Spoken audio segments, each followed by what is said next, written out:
We've learned about the tias, the sisters who are the aunties. We've learned about intruder, making an entrance. All this is very African, isn't it? Okay? And we've seen Carnaval. So we're going to now hear from Professor Erica Williams. Come on up, Professor, who's going to talk to us about Afro-Brazilians. And just a little footnote here as she comes forward is that we talked about Carnival in Rio, but Carnival actually takes place all over Brazil. And the state of Bahia, Salvador, is its capital, has the largest number of Afro-Brazilians in the country of Brazil. And she'll talk to you more about that. We got a little of the demographics from Karina, but come on up, Professor.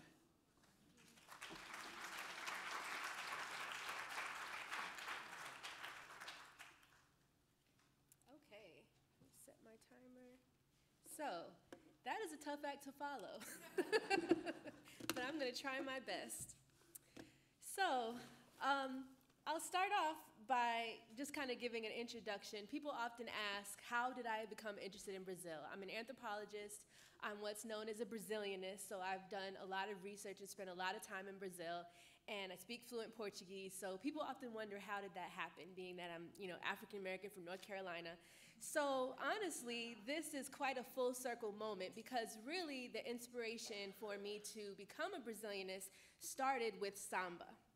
And it started when I was a sophomore in college at New York University, and every year, some of you may know, in New York they have the Brazilian Independence Day Festival in September. So has anyone been to that? It's an amazing street festival in like Midtown Manhattan. So I went to that with some friends and I saw and heard samba for the first time and I just fell in love. I said, I have to learn how to do that dance. I don't know much else about it, but I just have to learn. So I found a class and I started taking lessons, and then through learning how to dance samba and starting to go out dancing, I then started learning more about Brazil and then more about Bahia. And as Ms. Hansen said, I learned that Bahia was the place that had the population of African descent at over 75%, that had a very strong preservation of African culture, Yoruba culture in particular. Some of you may have heard of the Afro-Brazilian religion Candomblé, where they still speak Yoruba and do rituals and traditions, so there's a lot of preservation of African culture. So I was fascinated by that as a college student in New York. So I made it my goal to study abroad before I graduated. So I was able to study abroad in Brazil in my senior year. It was actually the spring semester of my senior year, and now that I work at Spelman, they would never let you get away with that because it's not the smartest thing to do.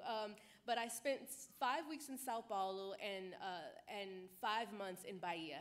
And while I was there, I was able to experience Carnival for the first time. And I would just also say that I'm going to be talking more about Carnival in Bahia, but also talking about, we know the joyous and the fun parts of Carnival, and that's wonderful to celebrate, but there's another side of Carnival that I witnessed in Bahia in particular that has a lot to do with inequality, with racial disparities, and so I'm going to talk a little bit about that. And that also comes back to my ideas about Bahia. Before I went, I just thought, as part of a minority racial group here in the United States, I assumed that if I go to Bahia, I'm going to be in a place where black people are running the show, right? Black people are leading, they're leading politics, they're leading the government, they're in high, strong economic positions, but I was quite disappointed and disillusioned when I got there and I saw there's a lot of black people who are still maids in Bahia, who are still porteros, doormen, drivers, who are in manual kind of labor situations, or even informal economy, selling things on the beach. There's a lot of inequality in Bahia. So just to give you an idea, Brazil is huge, of course. Oh, wait. Okay, so Brazil is huge, and Bahia is in the northeast, and it has 950 kilometers of coastline, so it's a very popular tourist attraction. And I just wanted to mention, this is a tourist map of Salvador. So I went there for the first time in 2001, and then I would go back kind of every year. I started doing research there for my PhD in cultural anthropology. I was doing research on sex tourism in Bahia. I started that research in 2005. I would go back every year, and then I spent a year living there from 2006 to 2007. And what's interesting to highlight in this map, if you can see, so they just highlight the kind of touristy areas of Bahia, which is the coastline where the beaches are. But this green area, that's where a lot of people of African descent live. People in favelas, people in, working class neighborhoods. And so it's very interesting. It's telling that on a tourist map of Salvador, that's how they kind of represent the city. So this is actually a picture from my first Carnaval in Bahia, 2001. So I was a senior in college. I went out with a Bloco Afro called Maleji Ballet. Have people heard of Blocos Afros before? Okay, so in Bahia, Carnival takes slightly different forms. So Blocos Afros are kind of Afro-oriented groups, or blocos, that were formed. They started kind of in the 70s. Ileaye is the most famous one, but Maleji Ballet is another one that comes out of the neighborhood. I'm blanking on the neighborhood. Sorry. But they're basically, majority Afro-descendant groups, and they play more Afro-Brazilian music. Well, a lot of the music, most of the music is Afro-Brazilian, as you've seen, but they kind of emphasize the music that's more linked to candomblé. So that was my first Carnival experience. And also in Bahia, the Carnival is a little different from in Rio, because they have what's known as trio eléctricos. So that's a picture of the trio eléctricos. So it's kind of these huge trucks that have like a stage built on top. And then you have the people in the group down at the bottom, dancing. You have the performers on top, the singers and or the dancers on top. And so it just moves throughout all the main streets. There's a Baja Ongina circuit on the coastline, and there's a Pelourinho circuit. So there's all these different parts of the city. So Carnival is basically in the street. I also wanted to give, I appreciate Ms. Corina Brito for giving all of that wonderful historical background. I just wanted to emphasize a little bit how, Brazil has been long known as a land of startling contradictions, with skyscrapers looming alongside slums. According to the World Bank, Brazil has the second highest level of income inequality in the world after Sierra Leone. In Brazil, the poorest 10% of the population earns 0.8% of the total income, while the richest 10% earns 47.9% of the total income. And this is from World Development Indicators. And these contradictions are even more extreme in Salvador, capital of Bahia, a city with one of the highest unemployment rates in the nation, in which Afro-Brazilians comprise approximately 80% of the population, yet suffer from some of the worst conditions of inequality. In 2006, the Human Development Atlas stated that the distribution of wealth in the metropolitan region of Salvador is the second worst in the world. And so despite all of these kind of economic disparities, Salvador is the largest tourism destination in the northeastern region of Brazil and the third largest in the country. Okay, and so I also wanted to talk a little bit about how Afro-Brazilian culture is a major attraction in the tourism industry and in Carnival. And it's important to note that while Afro-Brazilian cultural and religious practices such as samba, candomblé, and capoeira are now celebrated as symbols of Brazilian national culture, they were once stigmatized and subject to heavy police repression. And in part of my research, even though it's focused on sex tourism, I did also kind of look at the tourism industry more broadly and look at how Black culture was kind of used in the tourism industry to market Bahia, in particular, to tourists. And I interviewed an Afro-Brazilian tour guide who said, Black culture is the great attraction that makes Bahia third in the national tourism ranking. If you take away African culture, Bahia has nothing. And so just compare that to a historical fact that in the early 19th century, the white elite, the legal system, the government, and the armed forces embarked on a zealous campaign to stamp out what they called Africanisms in Bahian culture. And in the 1920s, samba was brutally repressed when it was restricted to Black and poor populations in Rio de Janeiro. The police even considered tambourines weapons at one time in Brazil. And however, this started to change in 1933 when President Getúlio Vargas officially recognized samba schools in Rio de Janeiro in order to win the loyalty of the urban working class and Afro-Brazilians. So there was a kind of shift in Brazil where these Black cultural traditions then became seen as part of the national culture. So samba, capoeira, all these things are seen as just Brazilian, right? Sometimes people even leave off the Afro, or they don't really recognize that as Afro-Brazilian.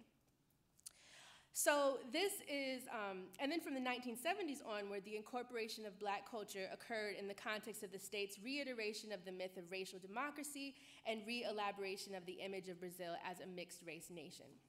So this is a central contradiction of Bahia's celebration of Afro-Brazilian culture. Afro-Brazilian culture rakes in millions of dollars each year, while police regularly beat and even kill, as we see in the case of Marielle Franco and many others, Afro-Brazilian men, women, and children. Their citizenship and rights are often denied in favor of the foreign tourist's comfort and safety. Apparently, the celebration of Afro-Brazilian cultural practices has not fundamentally altered the imbalance of power relations between Afro-Brazilians and the dominant society. And there was another, the same tour guide that I talked to, was another quote where he said, "Racism in Bahia and in Brazil is very perverse because it is different from American racism. It's hidden. They like Black culture, but they don't accept Black people. Black culture is okay, but Black people, no. This culture is sucked dry, but Black people remain poor." And then another tour guide, who's actually a white Brazilian, she said, "Afro-Brazilian culture is utilized in the tourism industry because it has vitality, but that which is used as an attraction doesn't benefit the majority. The majority of the Black population is poor, suffers discrimination. Tourism doesn't revert back to these populations." So one of the things that I've found over the years is that I think it's quite ironic that being Black in Brazil still generally involves a lower standard of living, less access to adequate health care and education, and presumptions of criminality and licentiousness, and the exclusion from the full rights of citizens. And I'll just give a few examples from some recent newspaper articles. One article from Artaji, which is a local newspaper in Salvador, mentioned the Observatório da Discriminação Racial, LGBT e Violência. So this is an observatory that was set up to observe racial discrimination as well as discrimination against LGBT populations and violence against women during Carnaval. And it's been active for a few years. So their mandate is to observe, register, and forward situations of racism, discrimination, and violence against women and LGBT people and Black people in Carnaval in Salvador. And there were nearly 160 people acting as observers to register cases of human rights violations this year.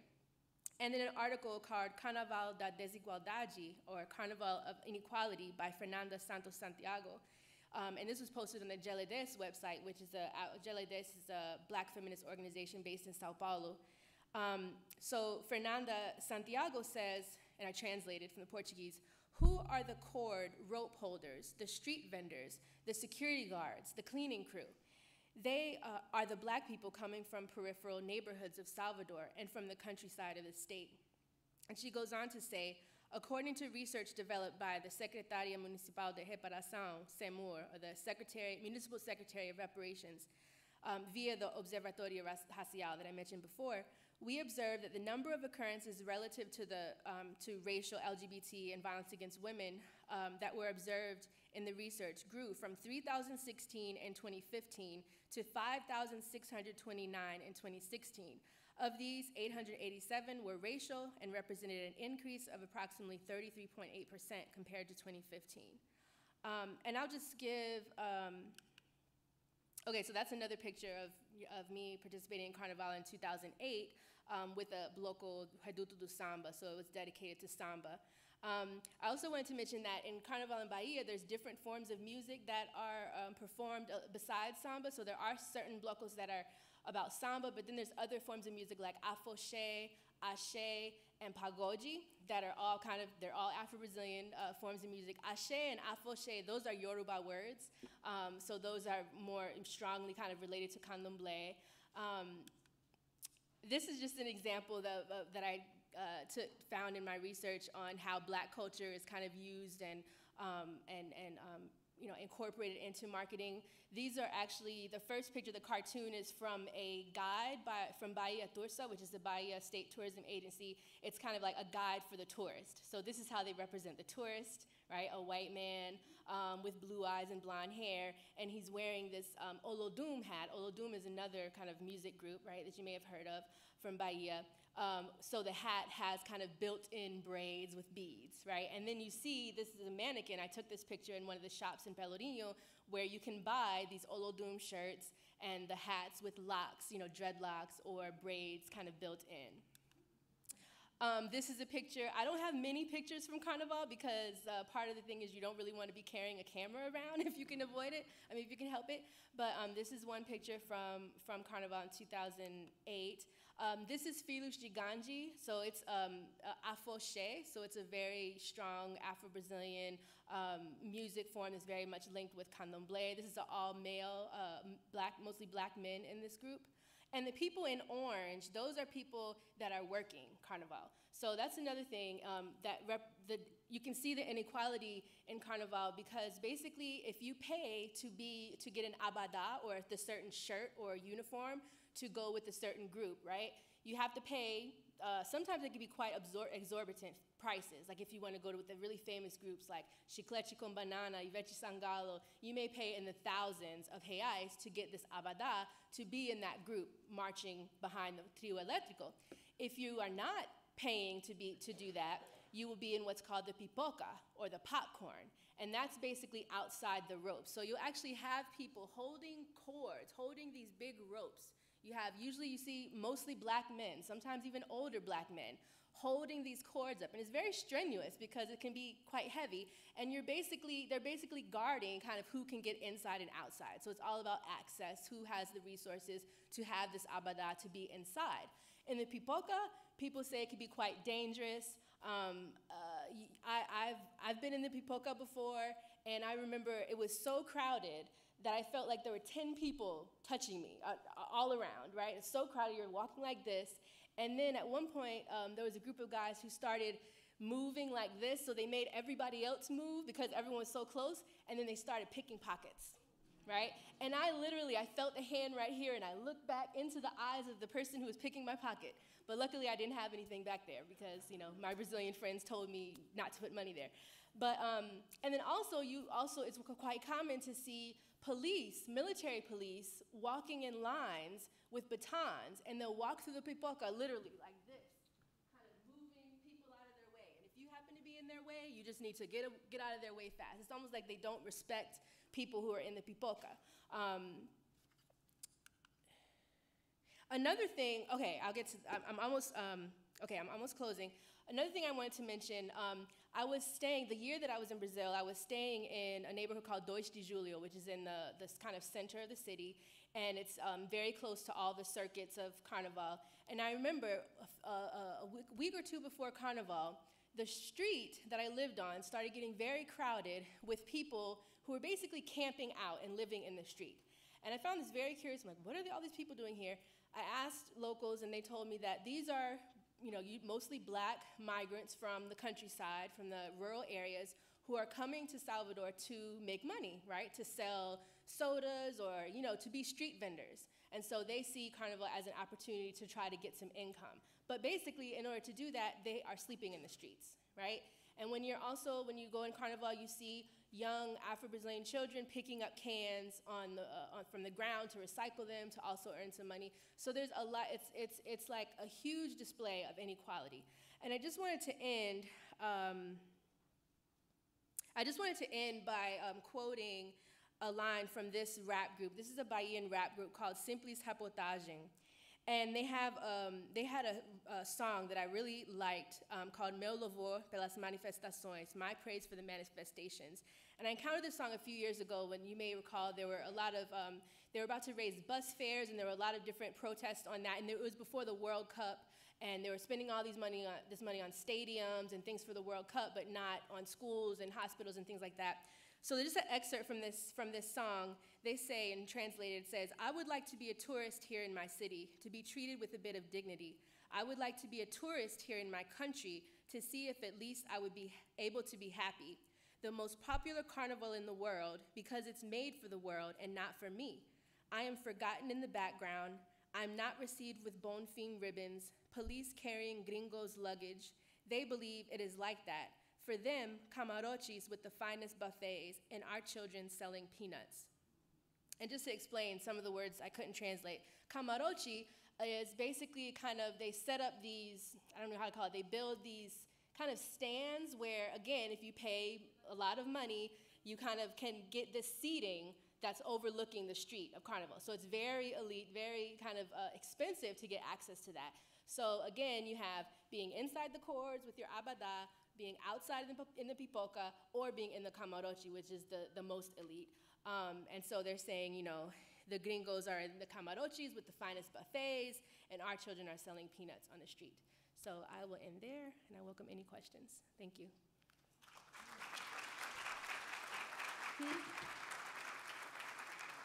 Well, thank you, Professor. You see why we put together this stellar group of speakers. We're gonna set up in front of the stage here and have a little Oprah-style Q&A, and then we're gonna open for questions. So if you'll just hold your questions just a second, please. Thank you. Karina, will you come on back to the stage, please?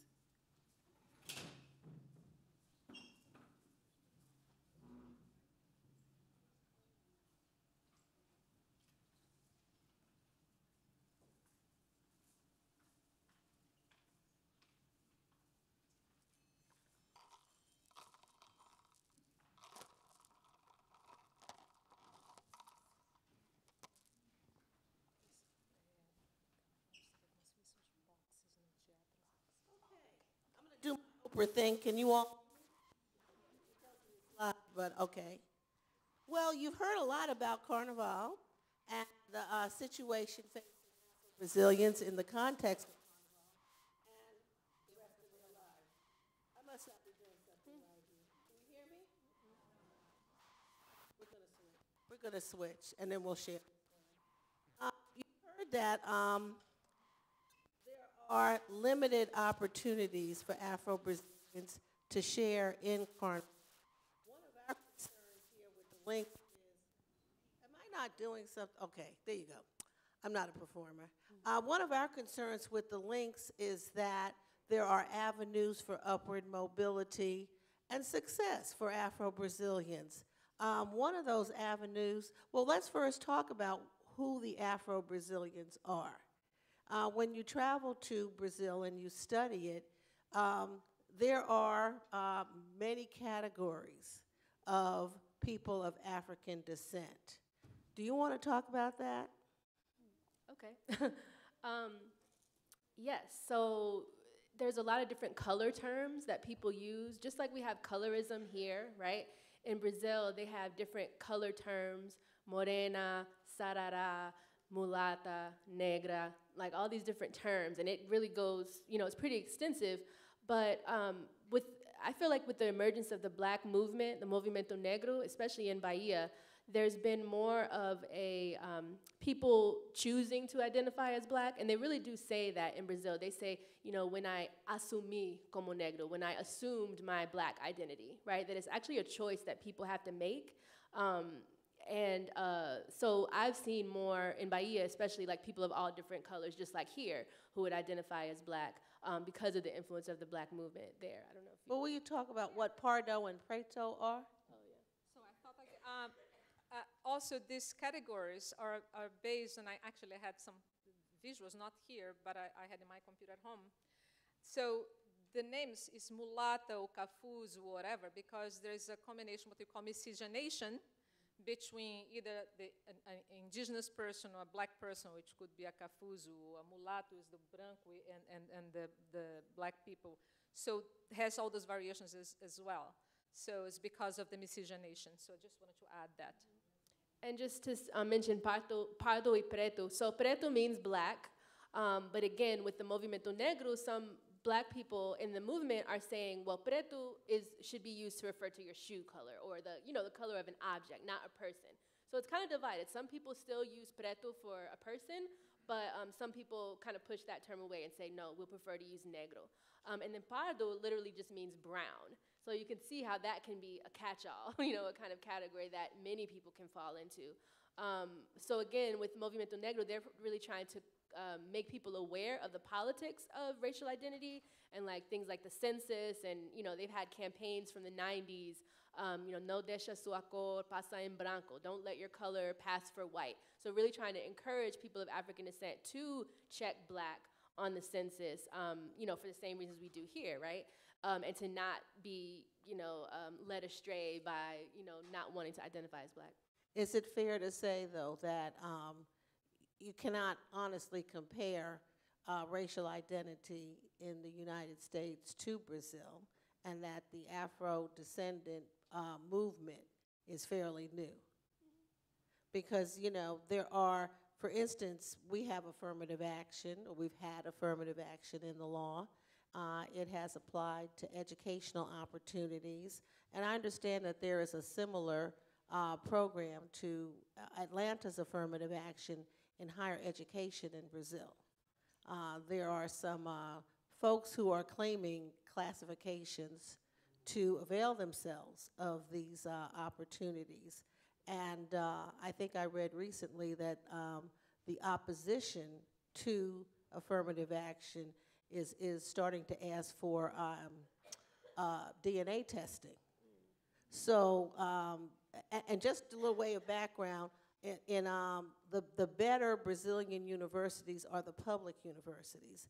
Afro-descendants don't have enough of a background in education to pass the test to get into some of those. And so the affirmative action policies are helping to open spaces for them, as well as economically disadvantaged people in Brazil. But do you have anything to say about that? Do you want to go first? Okay. Yes, so where to start with that? Yes, so affirmative action is relatively new in Brazil. It just started in the 2000s, and it's still quite controversial. In some places, they require a picture along with the application. There's also another thing that's important to note about racial identity in Brazil. Here, it's more about ancestry, right? You're black because your parents are black, because your grandparents are black, because you have this ancestry. But in Brazil, it's more about phenotype. So really, you can be in the same family. If you're in a mixed family, you can be in the same family and have people who identify racially in different ways, depending on their skin color, their hair texture, their facial features, right? So it's really more about how you look as opposed to just, oh, you have African ancestry or European ancestry.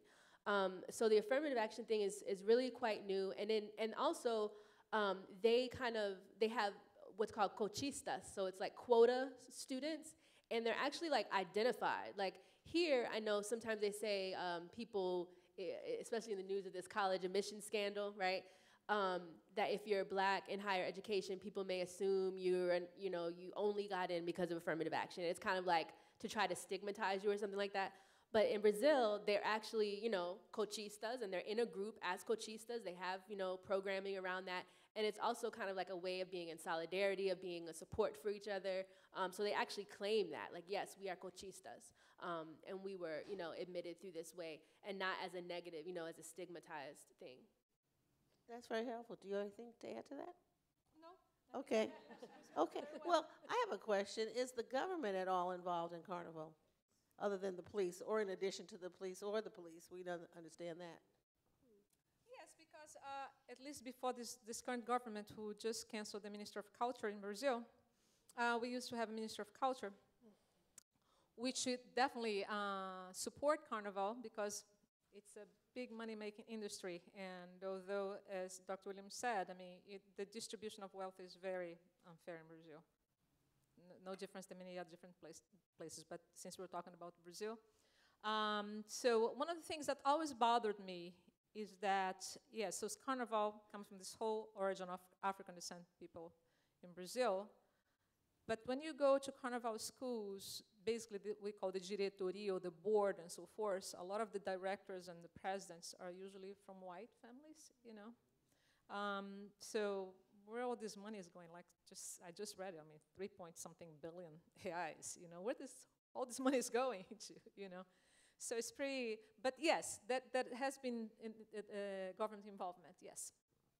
Can you tell us who some of the Carnival stars are?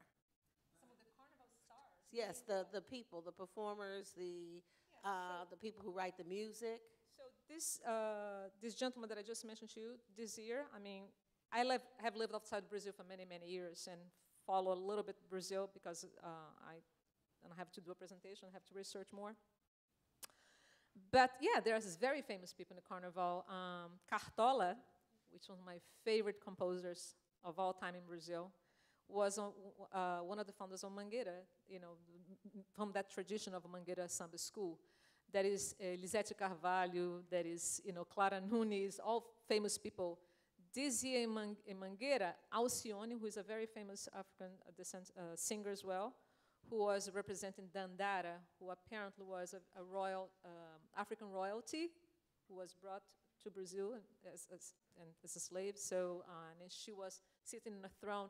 I mean, the desfile, the procession this year, the parade this year was absolutely out. And I only saw Mangueira because it's my favorite school, and I was in tears because the whole theme, and for me was like the guy definitely rewrote Brazilian history, and for me it was a great wake-up call. So my hope is that the younger generation sees this, you know, and start question, you know. That's my hope. How many of you got a chance to watch the Olympics from Brazil? There was a lot of music and dance and art. Wasn't it fabulous? You know, and I think that was the first time except Atlanta, that you got to see so many Afro-descendants engaged in the entertainment of an Olympics. I just had to give you that sidebar. Well, I think in the beginning, we talked about what our Atlanta chapter of the Links has been doing to help uplift Afro-descendants in Brazil. We have sent school supplies. We've featured a movie about child drummers in the favela, which is the slums of Bahia. So what would you all say we could do as Americans, as people who are here with green cards, who are folks who want to help the folks back home? What can we do for the people who are not doing so well in Brazil? I would say become informed first. You can even start some kind of penmanship with someone from Brazil, start to understand more about the reality, read more about Brazil if you're, you know, from the United States. I'm not quite sure if sending money it makes a difference unless you send to an organization. But become informed and spread the information. You know, don't spread false information, but really find the truth of the information. Really make it well known.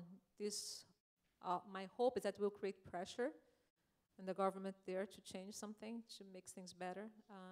That would be my take. What do you think, Dr. Williams? Yeah, I just have a few things to add. Just by show of hands, how many of you speak Portuguese? How many of you speak Portuguese and you're not Brazilian? Okay, so I would definitely want to see much more people learning Portuguese, right? As Americans, I mean, for the Americans in the audience, a lot of times we're very, you know, we don't get a lot of exposure to other languages besides what you have to take in high school or college. And I think learning foreign languages is just so important because it just opens up so many doors, and you're able to have conversations with people that you wouldn't be able to really talk to.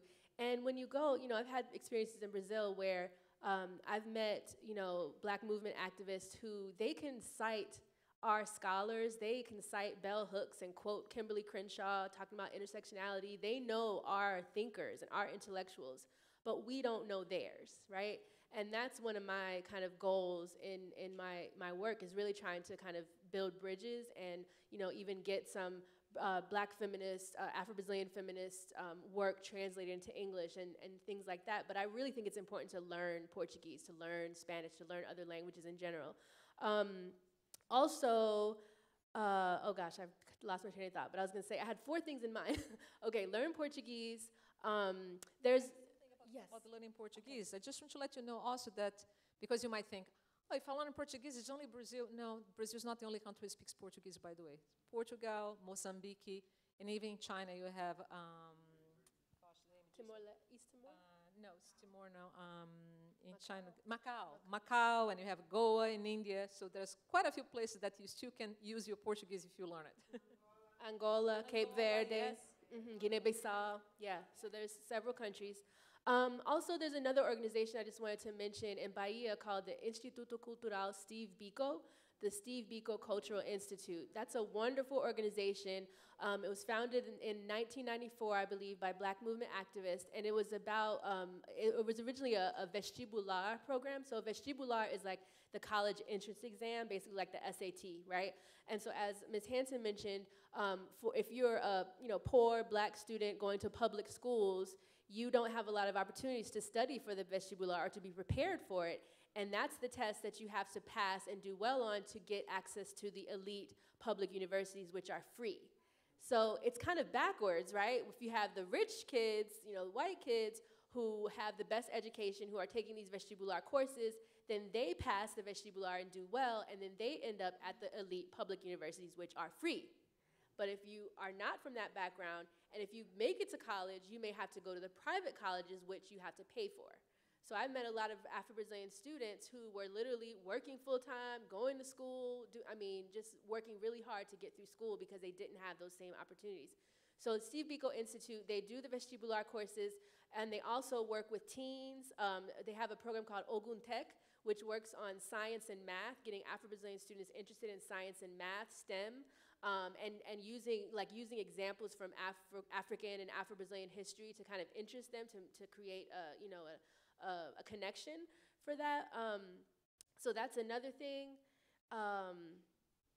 I guess I'll stop there because I had two more thoughts. But well, we want to hear what's happening at Spelman College. The National Links organization has an HBCU initiative, so we're here to work with our schools. We work with other schools as well, but at Spelman College, they're now teaching Portuguese, and there are other travel study programs for students and for alumni. So why don't you talk about some of that? Yes, so I have, I'm a co-director of a Brazil study abroad program, and we've gone about 5 times between 4 and 5 weeks, and we take between 8 and 12 Spelman students to Brazil. They stay with homestay families, learn Portuguese, study Brazilian culture, and it's been a wonderful experience.